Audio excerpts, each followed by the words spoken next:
Hello दोस्तों, कहानी शुरू करने से पहले अगर आपने हमारे चैनल को अभी तक सब्सक्राइब नहीं किया तो हमारी चैनल को प्लीज सब्सक्राइब कर लो। इससे हमारी हर रोज ऐसे ही पलंग तोड़ नया वीडियो अब तक सबसे पहले पहुंचेगी। अब तक तो सब खूबसूरती और खूबसूरत शरीर से आप क्या क्या हासिल कर सकते हैं, किन किन ऊंचाइयों में चढ़ सकते हैं, यही हम देखेंगे। इस फिल्म में वो एक फैशन मॉडल थे, इसका नाम जिया है। जिया में फिलाडेल्फिया में रहती थी पर बाद में न्यूयॉर्क शिफ्ट करें। उसका सपना है कि वो फैशन मॉडल बने। उसकी भी अपनी कहानी है। उसके पेरेंट्स की आपस में बनती नहीं थी, दोनों अक्सर लड़ते झगड़ते रहते थे। इस तरह जिया ने अपना बचपन अकेले में बिताया पर उसे अपनी खूबसूरती का बड़ा गुमान था। उसका आकर्षक शरीर देखकर हर कोई दांतों तले उंगलियां दबा ली तथा उसके शरीर को देखकर एक शेर फिट बैठता है। अपने कंधे से तो पटाना सजने देना, वरना बूढ़े भी जवानी की दुआ मानेंगे। यह वो पूरी उम्मीद है कि अपने शरीर के साथ वो एक दिन फैशन मॉडल जरूर बनेगी। ये ना वैष्णव भी है, वो नहीं चाहता कि ध्यान योग से उसे रोकता है, पर यह भी अच्छी तरह मालूम है कि उसे किस तरह कन्विंस करना है।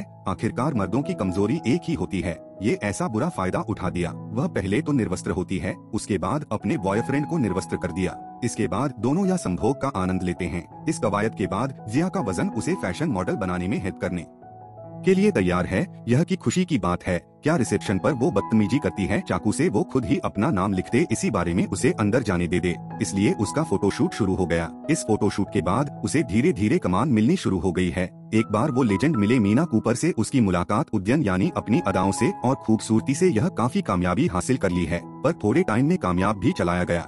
धीरे धीरे डिप्रेशन में आती है। इसके बाद और ड्रग्स का सेवन करना शुरू कर दिया। कई इलाके में अकेलापन, लोग ड्रग्स और हेरोइन का सेवन करते हैं। एक तो उसकी बॉडी में ड्रग्स एंजॉय करते हैं, इसके बाद उसके साथ हम बिस्तर उतर क्या के बाकी लोग भी उसके साथ जबरदस्ती करते हैं और रात भर उसका यह बलात्कार होता है। कुछ दिनों पहले दिए गए अपने मेकअप आर्टिस्ट लिंडा से मुलाकात हुई थी। दोनों में अफेयर शुरू हो गया। लिंडा जया के प्यार में इतनी पड़ेगी, उसने अपने बदन को भी छोड़ दिया। उसे लगा कि वो जिया के साथ ही खुश है। दोनों का ये समलैंगिक रिश्ता काफी समय से चल रहा था। जया लिंडा के घर पहुंची। सुबह जिया की हालत देखकर लिंडा को काफी बुरा लगता है। वो जिया को नहला दिया। इसके बाद दोनों आपस में संभोग करते हैं। प्रेरणा लेते हैं कि जिया के लिए इस तरह की नहीं होनी चाहिए, उसे अपनी लाइफ में सुधार लाना चाहिए।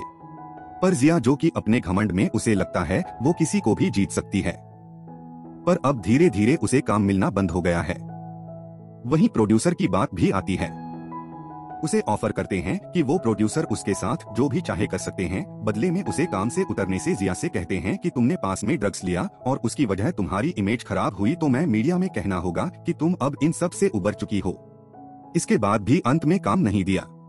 इस बात के लिए राजी हो जाती है तो महिला के सामने के कहते हैं कि अब उसने ड्रग्स लेना बंद कर दिया है। इस तरह से काम मिल गया है। पर ये सब जान तक चली वादा कुछ न कंट्रोल करने के बाद फिर से ड्रग्स के आदी हुए। एक दिन ज्यादा बॉयफ्रेंड उससे मिलने आता है। जिया को इस बार भी कोई परवाह नहीं कि उसे कौन मिला है, वो सिर्फ उसे पैसे चाहती है ताकि वो ड्रग्स खरीद सके। उसका बॉयफ्रेंड उसे एक सर्विस सेंटर में ले आता है। यहाँ कुछ महीने रहकर जिया धीरे धीरे इन सब से रिकवर करती है। करुणा वो फोन कर कहती है कि वो वापस उसके पास आना चाहिए। इस थेरेपी के बाद जब जिया लिंडा के पास जाती है, कुछ दिनों तक तो ठीक रहता है, पर इसके बाद लिंडा नोटिस करते हैं कि जिया अभी भी ड्रग्स का सेवन करती है। उसे वो चाहिए थे, या तो तुम ड्रग्स को चुनो या फिर मुझे। जिया ने ड्रग्स को चलाया। इस तरह उसकी लाइफ दिन पर दिन बदतर होती जा रही है। वो अपनी माँ कैथलीन और लिंडा से भी बात करने कोशिश करती है, पर सब बेकार। अंत में उसने ड्रग्स के साथ साथ हेरोइन का भी सेवन करना शुरू किया। इसके लिए वो उस इलाके में देह डीलर रहते हैं और जेल से कहते हैं कि उसे बहुत सारा हेरोइन और ड्रग्स से पर्सनल्स कैसे मिले। डीलर्स उसके साथ संभोग करते हैं या रात भर उसका बलात्कार होता है। अगर उसे छोड़ गया तो कुछ समय के बाद वो पता चला कि उसको एड्स की बीमारी लग चुकी है। उसे हॉस्पिटल ले जाकर अपनी लाइफ के अंतिम दिनों हॉस्पिटल में बिताती है और फाइनली यहाँ मर जाती है। इसी के साथ एक फिल्म समाप्त हो जाती है।